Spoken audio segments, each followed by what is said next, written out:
Anger, Cooling the Fires of Irritation. Lecture 20. Anger is a complex human experience involving every feature of our being, our bodies, our minds, and our emotions. The mindfulness tradition regards anger as an unwholesome state of being that is both a cause and a manifestation of dukkha. Despite its negative quality, however, the tradition also sees anger as a potential ally in the realization of freedom from suffering.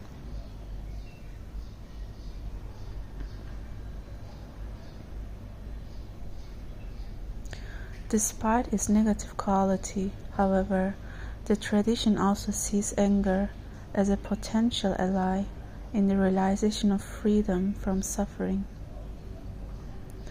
If we know how to handle it skillfully, anger has much to teach us and can point the way to new insights and more wholesome ways of living. Anger and suffering.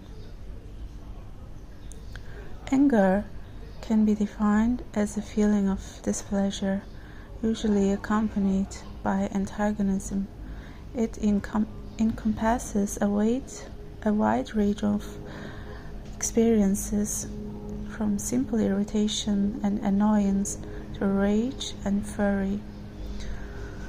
Most of the time, we experience anger as unpleasant. Our heart rate and blood pressure can increase dramatically, and our muscles can become tense and spasmodic. Our emotions become raw and our facial expression may contort. We are unable to think clearly. Anger can also be dangerous because it clouds our thoughts. It can incite us to act in ways we later regret. In a state of anger, we can easily say and do hurtful things and even take the life of another. Anger is a cause of much of the world's suffering. The mindfulness tradition reminds us, furthermore, that anger itself is a form of suffering. Those who inflict pain out of anger are also the sufferers of its torment. Like other forms of suffering, anger is closely connected to attachment, the way we cling to the various items of our experience, as if we can't live without them. Anger often arises when something to which we are attached is threatened or is taken away from us. Although anger is considered an unwholesome state because it causes and manifests suffering, the experience of anger itself is not a really problem. Or perhaps it doesn't have to be a problem. Anger is nothing more than an unpleasant feeling coupled with negative thoughts and certain bodily responses. The real problem with anger is how we treat to those unpleasant feelings, thoughts, and sensations. Anger and mindlessness. In mindlessness, we are liable to react to anger one of two basic ways. The first is to suppress the anger, to deny it, and pretend it's not there. We can get so good at this technique that it becomes automatic, and we are not even aware of it. The other basic reaction is to express anger immediately, like the subjective experience of anger. The expression of anger can take a wide range of forms. The reflexive expression of anger can also become habitual. Both ways of reacting to anger are usually conditioned by our upbringing and other circumstances, and both have potentially hazardous consequences. The suppression of anger may allow us to feel composed and to avoid conflict for a while, but this strategy doesn't work for long. Anger that is not given attention does not go away. Eventually, unacknowledged anger may turn to rage or cynicism erupt in violent acts, or cast us into a pit of depression and despair. The reflexive expression of anger tends to be a more acceptable reaction in our culture, especially for men, and is even endorsed by some schools of psychotherapy. Anger and mindfulness. From the mindfulness point of view, the expression of anger, whether by word or deed, often ends up reinforcing negative states of mind, and it fails to address anger's deeper causes. Just as suppressing anger may afford a temporary respite from its unpleasantness, so too may expressing it. Neither suppression nor expression is genuinely effective at removing the potential perils of anger or its root causes. Hostility begets more hostility. With practice, it's possible to find a way beyond automatically suppressing anger or reflexively expressing it. The techniques for dealing with anger more appropriately are found directly on the basic methods of meditation. Responding to anger skillfully. The first step in the process of responding skillfully to anger when it arises is being able to know when you are angry. Many of us simply cannot identify anger as it occurs. Meditation is an important instrument in learning to identify anger. Of key significance is the skill of non-judgmental observation, the basic technique of watching what happens as it happens. In identifying anger, the skills we gain in the body skill meditation can help us monitor how our physical natures are responding in a difficult situation. Try to note the patterns of your physical responses that coordinate with the feelings of displeasure that suggest anger. Identifying anger is the first step. The second is accepting it. Because it can be such an unpleasant state, we often treat anger as we do other unwanted experiences. We try to distance ourselves from it as rapidly as possible.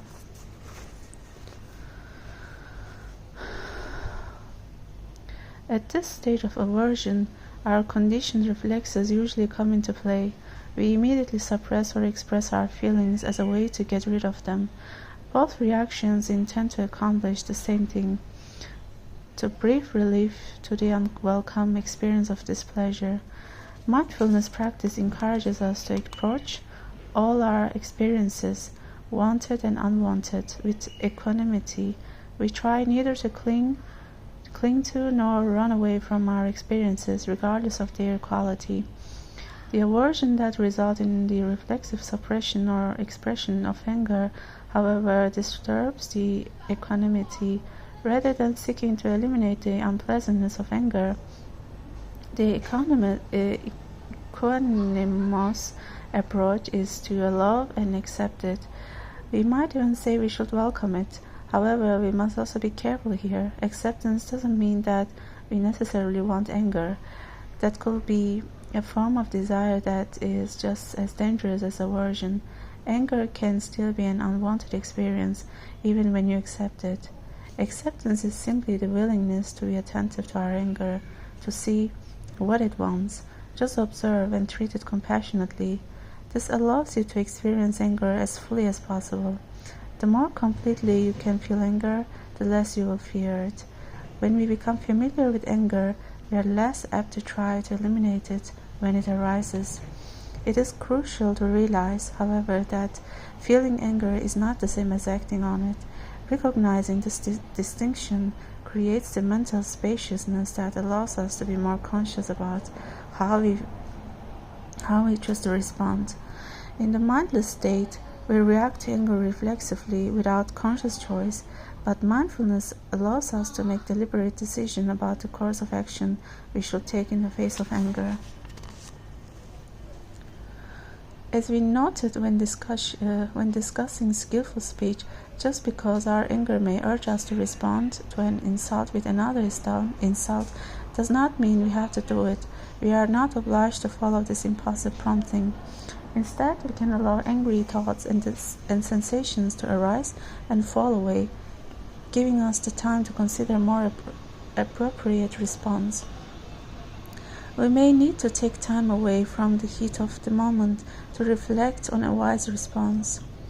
It may be that after fully experiencing your anger and assessing your options, you choose to speak sharply. You might even return insult for insult.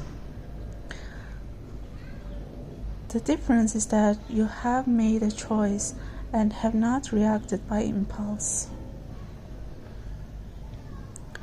When you create space for reflection, you will be far less likely to act in a hostile way. Over time, the insights you gain through meditation and compassion exercises will reveal that antagonistic responses are never the most suitable ones. In rare instances, we might decide that the appropriate response to anger is to cause bodily harm to another person. We can make such a response appropriate is when it does not arise from self-centered desires and is not carried out with hostility. Anger in meditation. Meditation not only helps us deal with our anger as it arises, it can also help us cultivate a mind that is slow to anger, thus preparing us for anger before it arises. After practicing meditation for a significant period of time, you may begin to discover that you are less prone to getting angry, even though you made no particular effort to manage your anger. This occurs because our state of mind is an essential factor in determining whether or not we become angry. A properly cared for mind is less apt to respond to certain situations with anger, or if it does, the degree of anger can be greatly lessened. Caring for the mind means giving it moment-to-moment attention, making an effort to keep thoughts wholesome, creating a mind of non-attachment, practicing moral integrity, and keeping the body as healthy as possible. Thus, one of the best ways for dealing with anger is to prevent it from arising in the first place by cultivating a mental field where it is difficult for the seeds of anger to germinate. This is so beautiful to say, this term. Thus, one of the best ways for dealing with anger is to prevent it from arising in the first place by cultivating a mental field where it is difficult for the seeds of anger to germinate. As this term, I think it is put so well, so beautifully. I think I'm going to use this term more often when I describe anger. The seeds of anger to germinate, as though anger is a virus or a bacteria that is like germinating. And it is true.